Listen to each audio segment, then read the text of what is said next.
Asia ইউনিভার্সিটির একজন ছাত্র অভিযোগ একটা ছিল, ছোট একটা অভিযোগ ছিল, সম্ভবত দুইজন ছাত্রী টিচিং একটা অভিযোগের ভিত্তিতে একটা বাকবিতণ্ডা তৈরি হয়।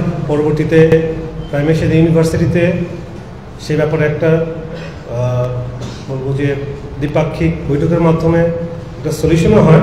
বাট যখন সে বেরোয় আসছিল প্রাইম এশিয়ার অন্য কিছু ছাত্র জানার মধ্যে যে দুই ছাত্রী ইউনিভার্সাল স্কলার্সের স্টুডেন্ট ছিল, তাদেরই পরিচিত ফ্রেন্ড, তাদের মাধ্যমে প্রাইম এশিয়ার কিছু ছাত্র এবং বহিরাগত কিছু কয়েকজন এসে ওই ছাত্র পারভেজ নাম তার উপরে অতিরিক্ত হামলা করে, মারধর ঘটনা ঘটে এবং ছুরিকাঘাতের কারণে সে মৃত্যুবরণ করে।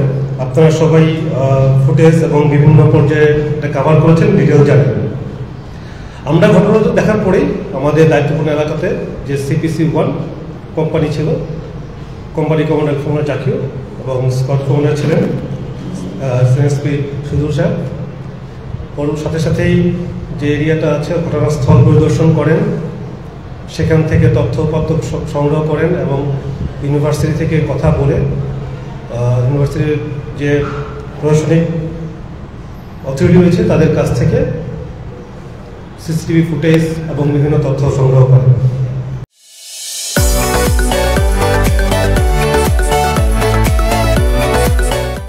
ঘটনার রহস্য উদ্ঘাটন এবং যারা অভিযুক্ত বা আসামিদের ধরার ক্ষেত্রে র্যাবের এই অভিযানিক দলটি প্রথম থেকে গ্রাউন্ডে ছিল।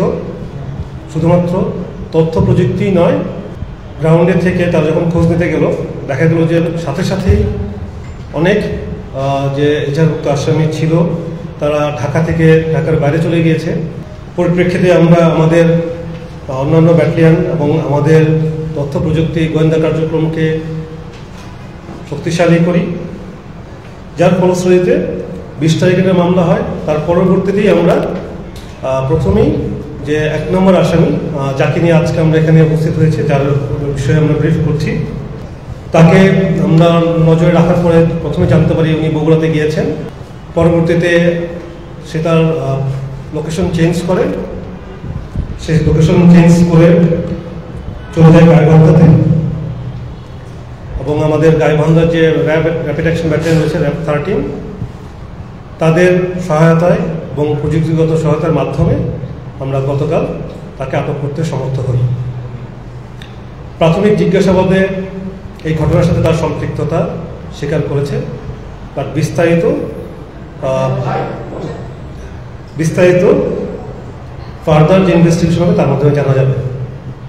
এরই সাথে আপনাদেরকে আবারও অবগত করতে চাই, আমরা একই মামলার 5 নম্বর এজাহারে আসামি, তাকে আমরা ধরেছিলাম একদিন আগে, হৃদয় মিয়াজি, লোক কুমিল্লা থেকে র্যাব 11-এর সহায়তায় ধরেছি, মানে মামলা হওয়ার 48 ঘন্টার মধ্যেই।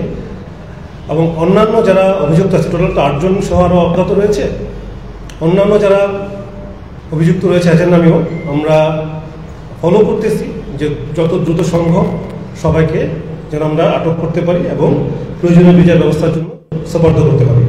আমরা হৃদয় মিয়াজিকে ইতিমধ্যে বনানী থানাতে হ্যান্ডওভার করেছে এবং আপনারা অবগত রয়েছেন, তাকে 7 দিনের রিমান্ড মঞ্জুর করা হয়েছে। এবং আজকে আমরা যে 1 নম্বর আসামি এজার নামীয় মেহরাজ, তাকেও আমরা বনানী থানাতে হ্যান্ডওভার করব এবং পরবর্তী কার্যক্রমের জন্য কার্যক্রম চলমান রবে। একই সাথে বাকি যে সকল এজার নামীয় আসামি রয়েছে তাদেরকেও গ্রেপ্তার করার জন্য আমাদের অভিযান চলমান। আমরা আশা করছি অতি দ্রুত আরও কয়েকজনকে আমরা আটক করতে সমর্থ হব। তার মাধ্যমেই আমরা আশা করি এই অনাবৃত যে ঘটনাটা ঘটেছে, দুঃখজনক যে ঘটনাটা ঘটেছে, সেটার মূল রহস্য উদ্ঘাটনে সম্ভব হবে।